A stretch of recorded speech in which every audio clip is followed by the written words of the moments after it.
Welcome to Man Cove Wellbeing and the My Trauma, Your Trauma series with me, Owen Morgan. I want to share my trauma journey and that of others. We will also look at the world of trauma healing, support and research, including guests who specialise in helping those overcome their trauma. My Trauma, Your Trauma is here to explore human experience. Welcome everybody to episode 1 of My Trauma, Your Trauma, the interview series. We also have our other series, the magazine show, which is jam-packed with amazing segments all about trauma and trauma research and trauma recovery. So go check that out over on our YouTube channel.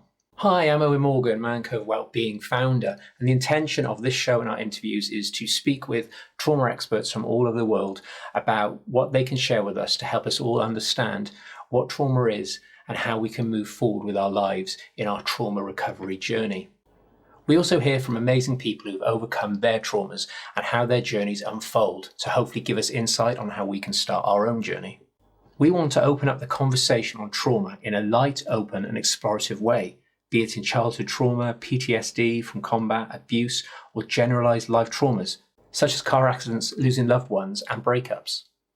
If what you see and hear today you find triggering or uncomfortable, please seek the guidance of a qualified health professional to help you on your way. It's so important for you to put yourself first and take care of you. So on today's show, we are interviewing Mily Gomez of Latibule Counseling, who is a trauma therapist. We're going to find out a lot more about what trauma is and dive a little bit deeper into what we potentially can do about it. So hope you enjoy the interview and I'll see you shortly.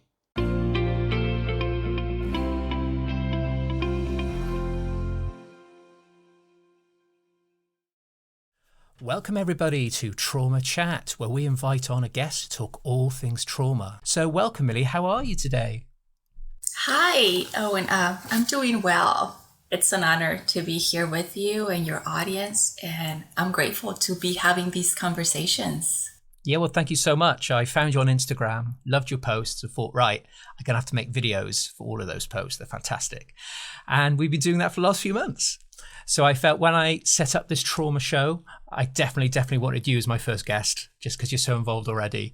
And today is all about breaking down trauma in more detail, what it is and how it affects us. So I'm really excited to talk about this today. But before we do that, do you just want to let the audience know a little bit about yourself and your business? Yes. So I am a trauma therapist. I've been a therapist for 15 years. I have a business, a private practice that is called Latibule Counseling. And I really just focus on working with trauma, and I work with all age groups. Right now, my youngest client is 6 years old, and I work with teenagers and adults. And I'm trained in a diversity of modalities. So I'm trained in attachment, EMDR, which is eye movement desensitization and reprocessing, somatic experiencing, sensory motor psychotherapy, mindfulness, hypnosis, trauma-focused CBT. So any trauma training that I see, I usually go into it. That's amazing. And I've met lots of people over the years where they have that just expansive collection essentially of modalities. Do you find that that's really powerful? Then when someone walks into the room to see you, you're able to tap into multiple ways of helping? Yes, I found out that, I pick a little bit of each one, each modality, each intervention, and I kind of work with the client to figure out what's best for them. So it works out when you have that much knowledge and background to be able to work with your client and make something that fits them, not just the other way around. This is what I'm trained on and this is what I'm going to do with you. Yeah, that's amazing. So what led you into trauma work? Is that where you started, or did things happen to you personally, or was it just a passion of yours? Well, obviously I do have my own history of trauma. And in the community that I work, you see it a lot. It's an immigrant community, so there's a lot of intergenerational trauma. So things that have been passed on from generation to generation. And my mentor, she was kind of like the guru of trauma here in our community. So she was the one that introduced me to this, and I fell in love with it. I realized that we all carry something and we make sense, right? Was because of things that either have happened to us or happened to our parents or grandparents, and those beliefs and views got passed on. So now I see everything through that lens, and things make a lot more sense to me. Yeah, it's so true. And I often say to my friends who may not necessarily be familiar with the wellness world that when we talk about trauma, we're not talking about, world wars and, like horrific car crashes. We're talking about, ongoing small amounts of, say, attachment from parents. Is that right? So you have that sort of combination of kinds of trauma. It's just the trauma word seems a quite loaded word, doesn't it, generally? Yes, and I think there's this stigma attached to it. So when people hear, like they'll hear me say, I have trauma, or a lot of people have trauma, it scares them to say that, oh, that's something that is common, that it happens to many of us, because they relate it to very horrific events. And when you compare it to that, and maybe you haven't experienced a war or anything along those lines, you say, well, what happened with my parents being gone all the time? It's not such a big deal, but it does have a huge impact. Yeah, it certainly does. And we will do, I'm sure, a whole episode on childhood trauma. I don't think we can cover that as well today.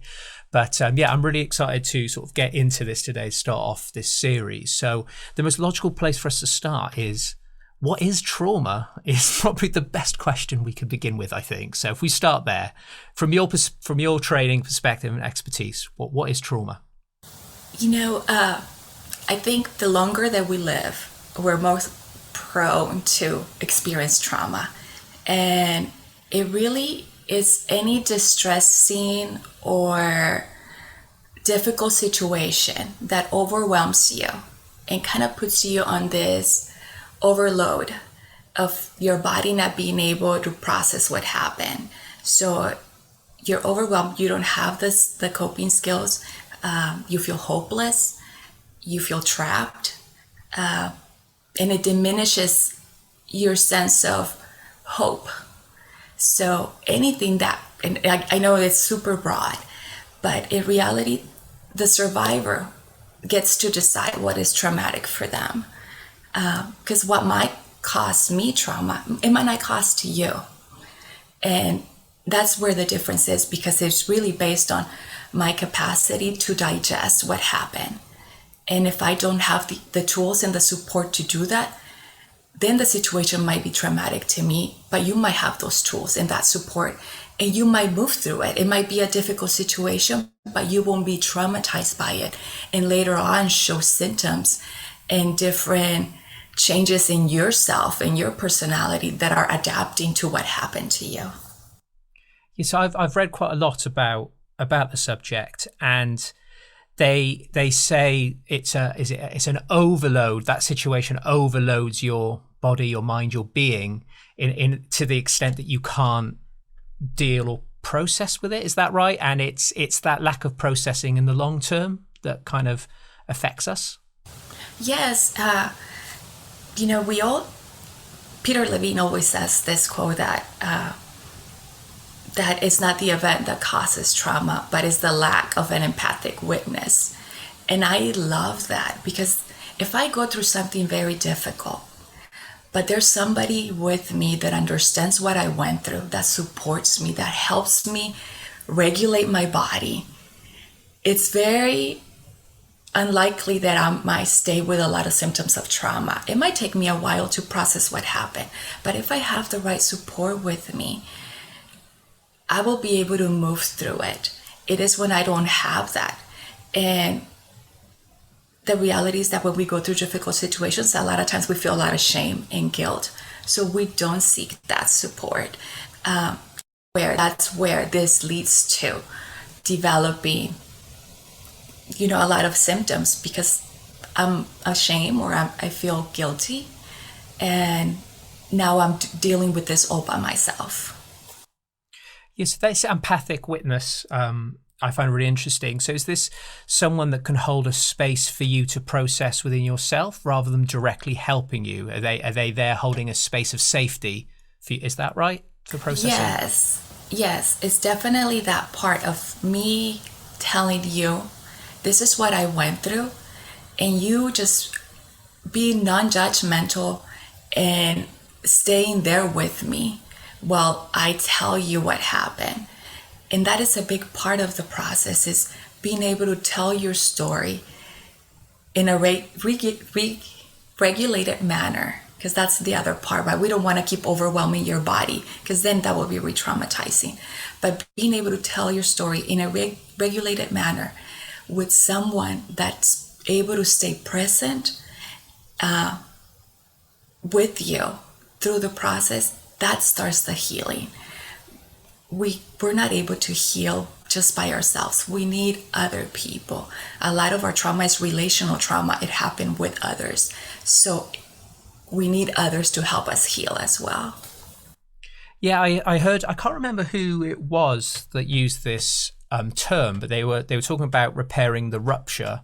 So talking about relationships between parents and children. So if their needs aren't being met and there's an attachment issue there, the problem is if the parent's the one causing the low-level trauma, the parent needs to be the one to repair the rupture caused by that. But because the parent doesn't do that for, say, years on end, there's no witness to repair the rupture of that relationship. Is that a terminology that's quite a good way to think about it?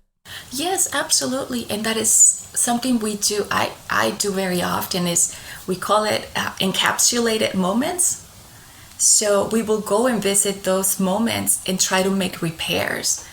And we will bring in a protective figure or a nurturing figure, even though they might have not been part of that memory or moment.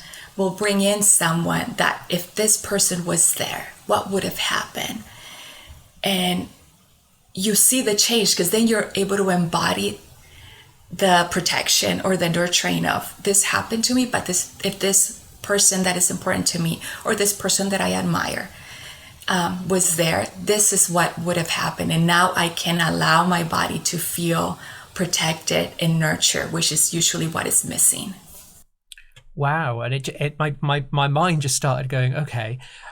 So would that explain sometimes the way we pick our partners as adults as a way to repair a relationship from childhood? And it could be. I see it very often. I find a lot of women who have histories of severe abuse end up marrying men in law enforcement. And obviously, what better sign of protection than to be married to a law enforcement? So I see that. And yes, I think I can even say it for myself. One of my biggest protectors, I feel, is my husband, and I bring him in when I'm doing my own healing work. My therapist already knows, and she'll say, "Hey, why don't we bring Adrian in?" And if he's part of that picture, it allows me to feel that safety, which we all need, right? To be able to process it. He might just be a witness, but the fact that I know that he's there and he would do something if I needed him to do it gives me that sense of safety that allows me to process the scary feeling that might be holding me back. So yes, we work a lot with those people, resources that we have.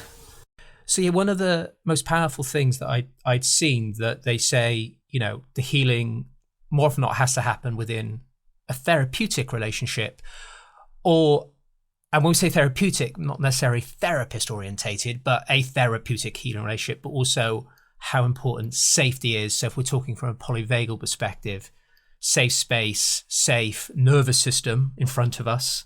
Our nervous system needs to be around another safe nervous system. So is that kind of your interpretation for real healing to take place? It needs to be therapeutic relationship and in a safe state. Absolutely.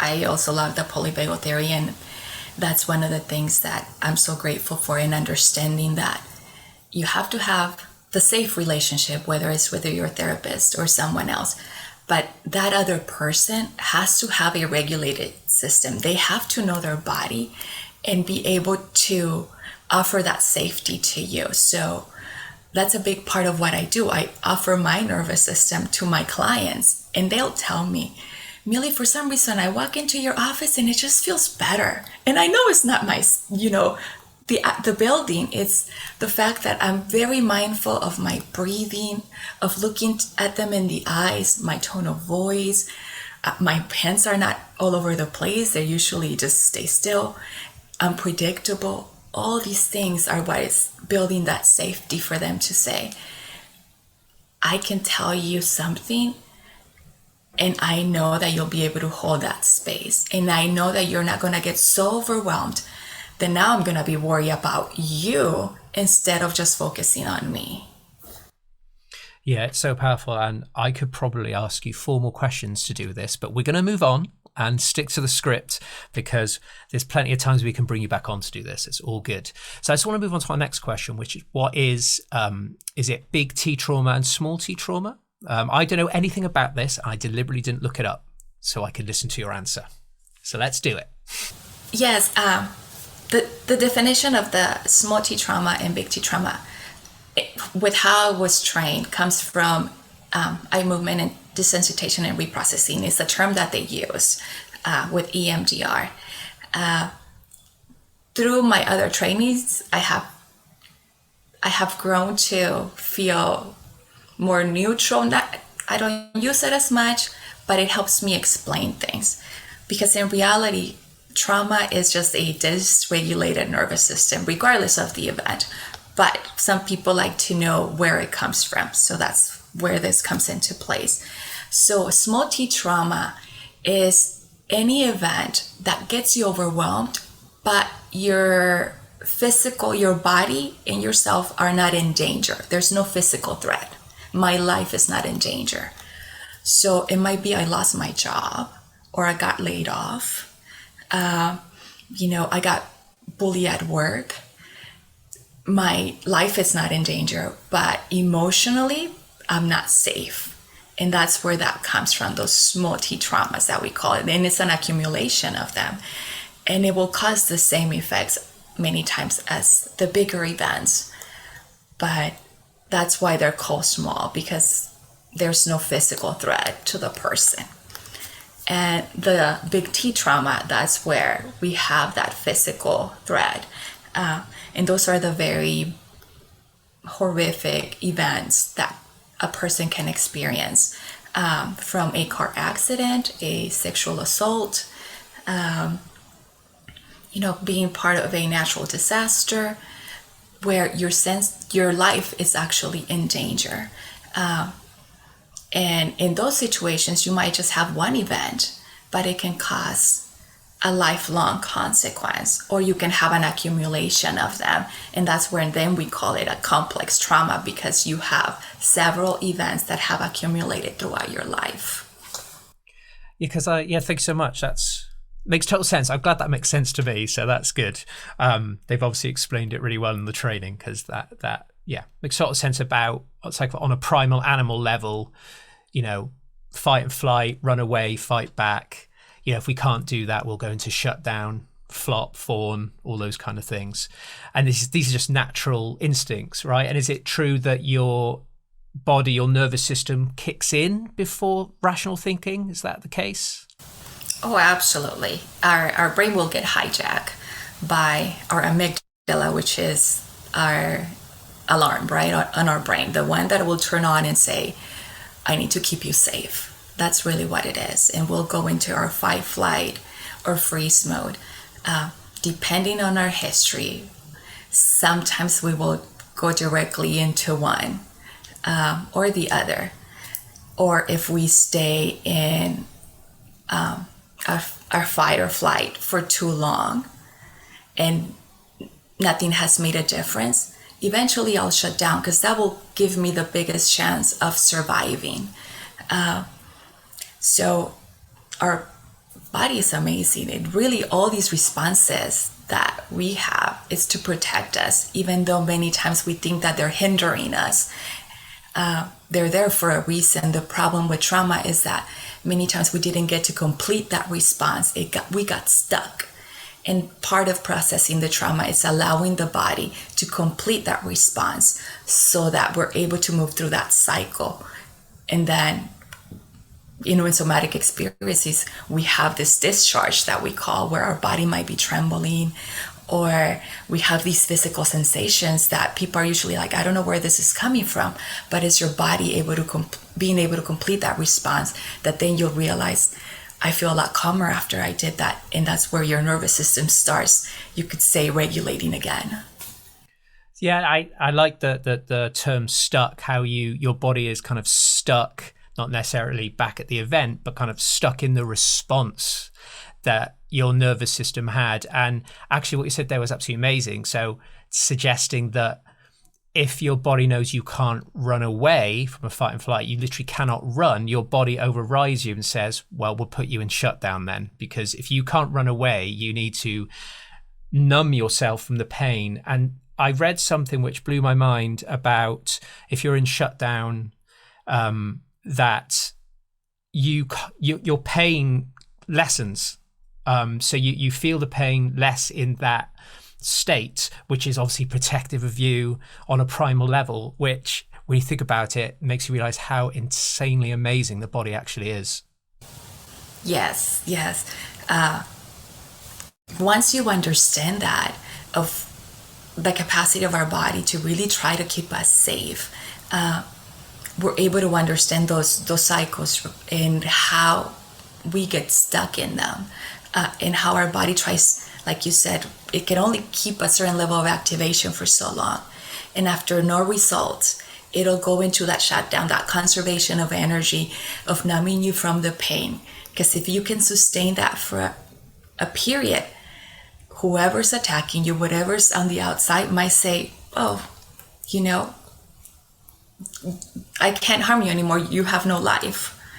And eventually, even, we can see animals when they come back from that state, when they freeze, all of a sudden, they come back to life. And it's that, right, is being able to come back. And that's where we get stuck, where we have a harder time coming back to you could say social engagement, connection with others, and we're still in that protective mode.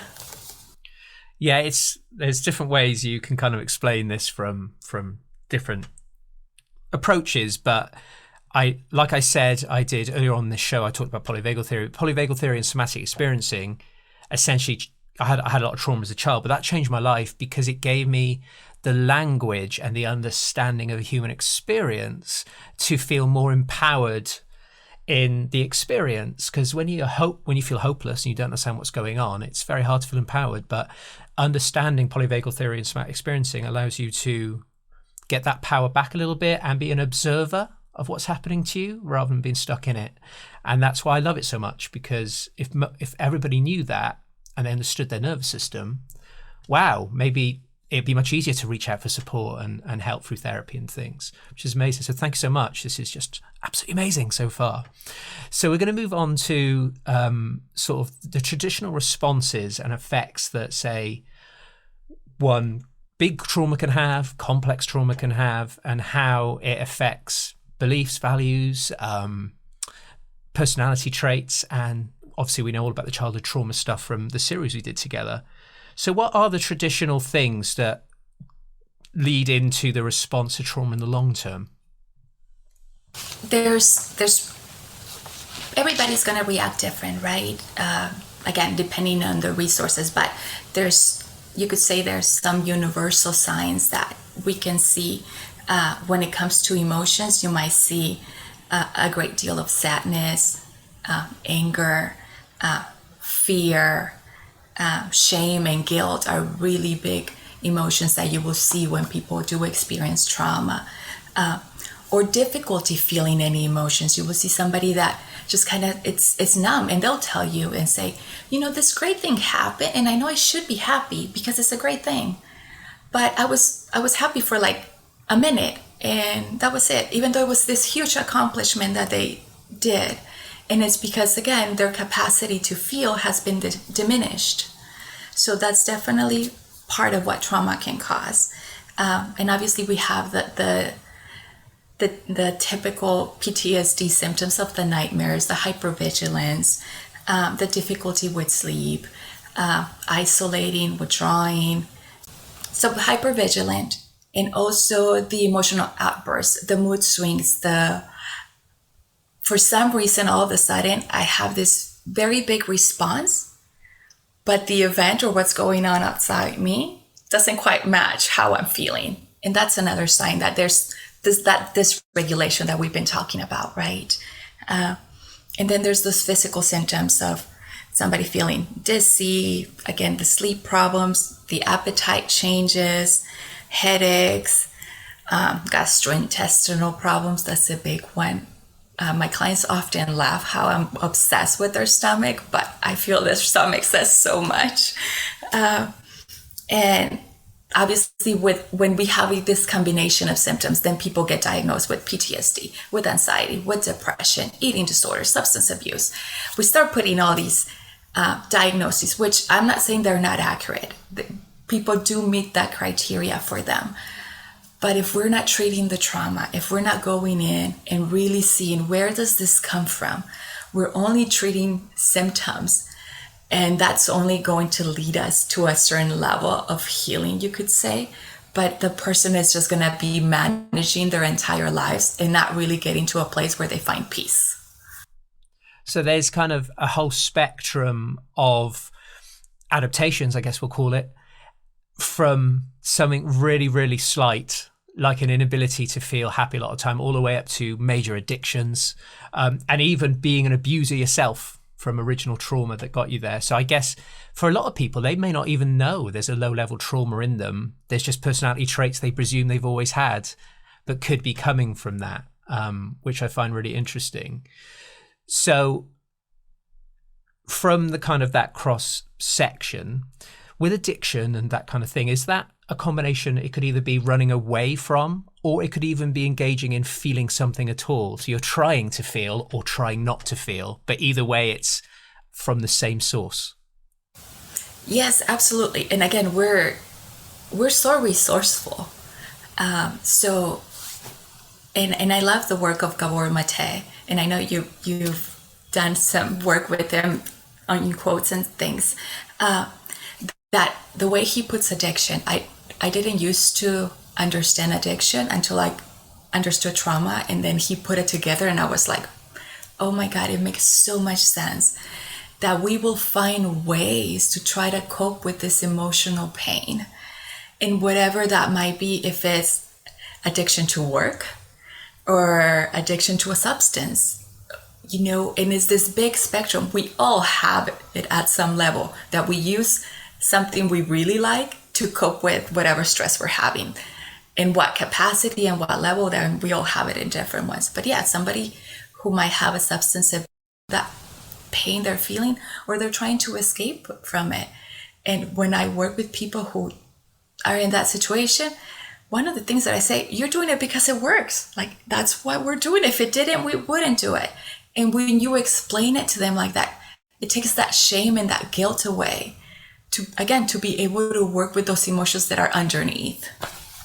Yeah, I always think about self-compassion being such a huge thing, have the self-compassion to know, wow, I'm doing the best I can in this moment with the resources that I've managed to gather for myself or have been shown by others. And it needs to be just a massive level of self-respect, really. Say, wow, I've got this far. Especially workaholics. I was one of those from my trauma, just dived into my work and just completely burned myself out. But I was doing the best I could.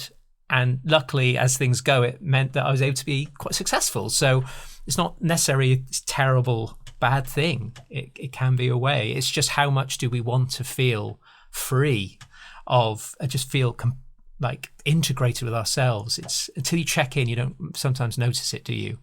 Really? And I know a lot of people be listening going, this is all well and good and wow, it's really powerful, but how can I start to move forward with that? So from the perspective of getting support with these things, I know people go to see therapists is a logical one, but is there lots of different modalities that can get you to where you want to be? Really, it's not a one set rule for this. Yes, and I think that's the thing that many times, you see on social media and you see people advertising like, I have the solution, or I have found the cure for trauma. There is no one modality or intervention that will help everyone. And that's part of the work. It's trying to find out what works for you. And if it's, doing your own work for a period of time, I have clients that tell me, I've been working on myself for 10, 15 years, but I know I needed something more. So that's when they come to me. And what do? I involve the body. That's the big part, right? I get the body and they're like, oh, that's the missing link. So it's really a combination of things. It's the awareness, it's working with your nervous system, it's rewriting your story, it's changing, those maps that we have and being very aware and mindful of them. So it's really finding what works for you. There's so many modalities. We have somatic experiencing, we have sensory motor psychotherapy, we have attachment work, there's hypnosis. There's massage therapy. I love working with body workers because they bring such a huge component. I don't touch people, but touch. It's too bad we're in this situation right now, but it's so healing. It's such a big component of healing as well. Feeling a hug, feeling somebody just touching your hands. It brings another layer of healing. So in reality, when we talk about healing from trauma, we're talking about not just one therapist and one person and one client. We're talking about this community of people that come together to help this person in one way or another. I really like what you said there, because I always often hear from people who say, I've tried all these modalities and nothing seems to be happening, or I went to see someone and it was terrible. Like, I had counseling and it was terrible. But it's when you explain to them that, like, the therapeutic relationship, how you connect with that therapist, the neuroception from a sort of nervous system level, all of that plays a part. And obviously, like, what you kind of resonate with, what you're able to digest and understand is really important to make you feel safe. If you're not too sure what it is, you may feel a bit unsafe, which isn't really useful. So I always try to remind people of, like, oh, what's the point? I've had 2 different people and they were rubbish, but it's like, you're not going necessarily for the modality or the result you're looking for. You're going for that healing journey and relationship with them, which is kind of the mistake I made at the beginning. And it wasn't until I started to learn more about relationship that I was able to understand that and find the right people to help me, not necessarily the right skill set. Right now that you mentioned, to me, the moment my client is able to tell me, no, Mily, you got it wrong. Like, I'll say something and at the minute they're telling me, no, that's not how I feel. That moment, to me, it's like the most amazing moment, because they're feeling safe enough to tell me, no, it's not what you're thinking it is. That is such a huge repair. That tells me you feel safe enough to tell me you're wrong. And we can do so much with that. And I think many times when we go, me as a client, seeking my own therapist and tell her, no, I don't think you're getting it right. There's a lot of work that needs to happen for that person to be able to do that. But it's such an important thing. And I always, if you don't feel like you're clicking with your therapist or you're going in the right direction, I hope that you feel safe enough to speak up. Yeah, I think you're so right there. And something that I really learned through my massage work was the importance of me making the client feel safe. So for the ability for the massage to be effective, I need my client to feel safe in the space they're in, safe on my bench, safe with me, safe for me to touch them at the end of the day. And I found, once I learned about this stuff, polyvagal theory and all that kind of stuff, and neuroception, so picking up on the other person's nervous system, how are they feeling in this moment? How can I help them, as they would say in polyvagal theory, come back up the ladder to safe and social? My business transformed. My clients got way more out of it because I was able to use the really important cues I needed to use to make them feel safe, because 80% of my client base is female. So there's that angle too. And honestly, the results of my massage on their nervous system just was amazing. So even in massage, this thing we're talking about applies. And I know a lot of people may not be ready potentially to go and get support or help, or beginning of their journey, or they're currently seeing somebody. So what things can we do to kind of take care of ourselves in regards to any trauma that we may be stuck in our bodies? There's definitely different modalities in the situation we're in. Obviously, we can be going and touching people right now, but even self-touch can do amazing things, right? Just really being able to hug yourself or put like your hand on your forehead or where your heart is. And it's really about just how does my body feel when I do that? How can I connect, even if it's for a split second? Do we know those things? Peter Levine has a book called Healing Trauma, and it comes with a CD. And it's a small book, but the entire book is exercises like telling you how to come back to your body. That is a book that I often recommend to my clients, and I tell them, even if you don't come back to see me, like listen to that book, follow the CD, because it really helps you. Can I sit with the body sensations that I have? And if you're able to do that, you've done half the work already. So there's things that we can do. Like you mentioned, massage therapy, it's an amazing tool too, especially if you do it with somebody that has knowledge on the polyvagal theory that is trauma informed. There's so much healing that can come from it. Even physical trainers, PTs, they also do on our body posture says so much about us. So even doing that kind of work can help. Breath work, meditation, mindfulness, all these things add up, are tools that come into, play when we're healing trauma, and that we hope that we continue using to make us less vulnerable to the stressors of our lives.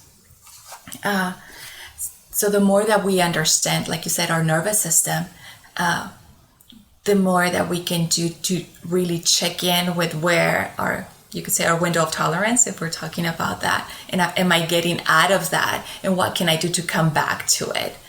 And I tell my clients, I'll give you a bunch of ideas and tools, but try them out, and then you'll pick the 3 or the 4 that work for you, and those will be your to-go tools. That way you're not scattering to I'm trying this and that and a little bit of that. Have your set of ones that really help you, and those are the ones that are gonna give you that sense of safety when either you're with me or outside of my office.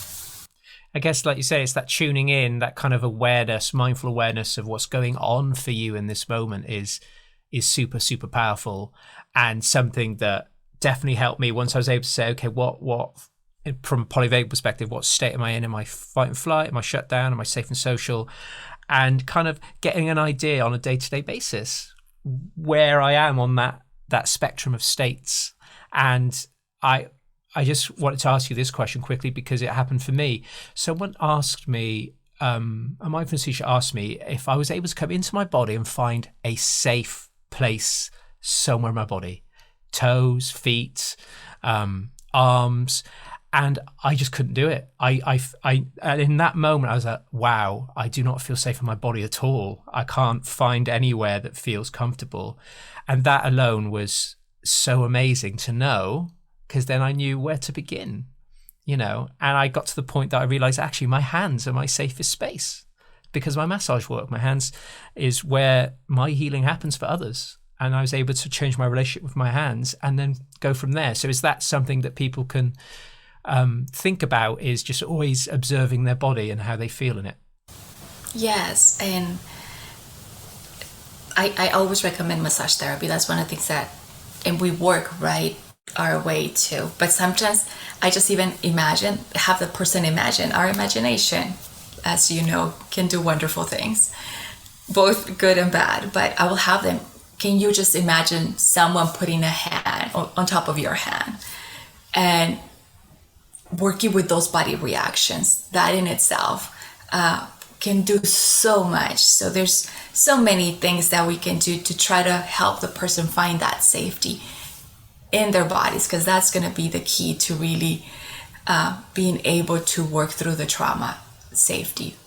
That's the bottom line. Yeah, definitely. I guess they say that play, children are really good with that. Engaging in play is a great way to feel a bit more safe and social, should we say? Yes, being silly, allowing yourself to, and I tell people, if you're embarrassed, somebody watching you, close the door, dance, just move your body freely. But then again, we're talking about how safe you feel in your body, that if somebody sometimes I'll just ask them, can you extend your arms with no movement, and you're taking up space, and that in itself doesn't feel safe. So there's that impulse of wanting to collapse their body again. So there's so much we can do with that, but it's really understanding, how do I feel in this space? Can I take up space? Reaching out, extending my hands, all those movements, and checking in, how do they feel inside when I do that? Yeah, it's kind of that, again, a lot of it's comes down to that self-compassion too. Is like, what can you do to bring your being love and joy in this moment? Because it can really, really help shift things. And what we haven't mentioned today, actually, before we go, is how thoughts play a part in this. And they talk a lot about story following state. So the state you're in can massively impact how you think in any given moment.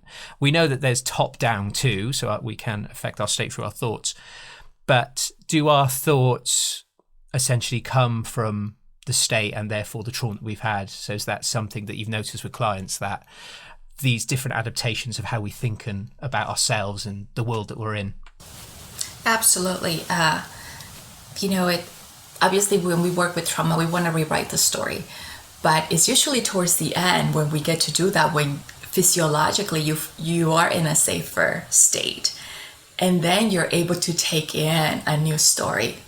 Otherwise, if my body's still trying to protect me, it'll create all these stories that match that state and be like, this is why I can't trust you. This is why I don't go and ask for help. And it would make sense. I'm trying to protect myself. So we go back and try to find that safety, so that physiological state can then allow, the thoughts to come in and say, oh, you know what, I had not thought about that. Or I can see how that could be different. I didn't see it at first. And the story then begins to change. Yeah, so when people say, oh, come on, just think positive and you'll be fine, what's your opinion on that? It drives me crazy. I wish it was like that, I really do. And it puts people in a defensive mode, or when they ask, people trying with the best of intentions, saying, what's wrong? So they're trying to ask, how are you doing? What's going on? But already they're implying, oh, there's something wrong with me. Positive thoughts will come once I feel safe, and they'll be a lot easier to come. And I often tell my clients, I can try and make you very logical, but if you don't feel the safety, the logic is going to go out the window, and you're going to go and listen to how your body feels. Yeah, no, that's so true. And I have to say, like, one little thing that I learned was that when I learned about the nervous system and the different states, I was able to see other people differently. So then I was able to pick up on who in my life I could see maybe struggling. It made me a lot more compassionate to my friends and my family, being able to pick up on how their body is feeling and how that may be affecting how they are. And then learning how to hold a space for them really helped me hold a space for myself, really, co-regulation to learn self-regulation. And with neuroception, when they say you pick up on other people's nervous systems, it's, observing and looking on your life, all the different people that you have in your life, who is helping your nervous system, there may be a slight issue there between the two nervous systems. And I can't believe how much the knowledge can shift, how you see the world. And it's just unbelievably empowering. If people take anything from today, I'm hoping that what we told them about is like the most amazing first step on their trauma journey. But thank you so much for coming on today and joining me, and all the support you give me with Man Cove already. We're 100% going to have to bring you back on. We could probably do 10 different episodes, different things. I have a whole episode I want to do on gut health, because I nearly died from a gut problem linked to fight and flight issues I had. So we can do a whole thing on how important the gut is on all of this. But before we go, if you want to let everybody know at home where they can find you online, and just generally how they can work with you if they wanted to. I have my Instagram account, which is at Latibule Counseling. My Facebook page is the same name, at Latibule Counseling, and my website is the same. I have everything the same.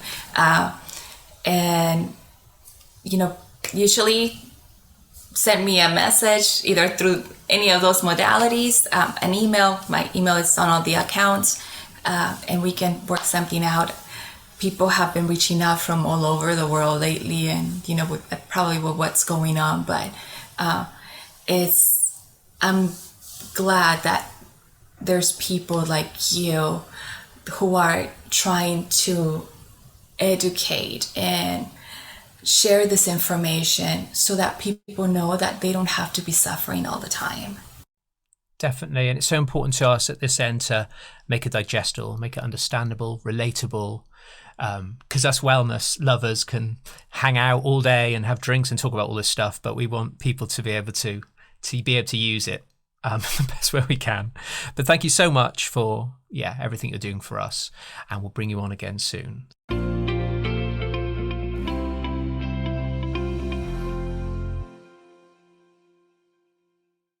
So thank you so much, everybody, for tuning into this episode and finding out a lot more from Mily.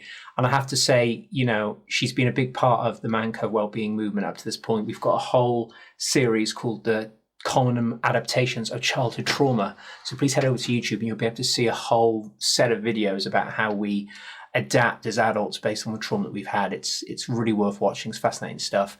Mily will feature a lot more on the show anyway as part of our magazine show, and we'll also bring her back on for interviews. So check out the links for her business below. But if there's anybody who could be a great guest for us to interview, or even yourself, please do give us a shout. Come and email us to find out a lot more about how you can get involved in the My Trauma, Your Trauma show. So as always, if you are struggling with anything mentally or emotionally, please do reach out for advice and support from a qualified health professional. Always put yourself first. So thanks so much, everybody, for watching. If you're not aware already, we do have a Patreon page where people who really believe in what we're doing, want to support us, can sign up to some of our monthly packages, which comes with a range of awesome, cool benefits. And also, the Patreon side of what we're doing really allows me more time to edit, more time to do these interviews, more time to get word out for men's health and women's health, actually, all together. So if you feel inclined to find out more about it, go and check it out. I'm so grateful to all the patrons that we have. So thank you guys, everybody that is part of our Patreon community. Absolutely amazing. So thank you very much. Go and head over to YouTube to find out the latest on our magazine shows. And we have an interview coming up with Bethany Hof in episode 2 of our interviews. So thanks for watching, everybody, and we'll see you next time.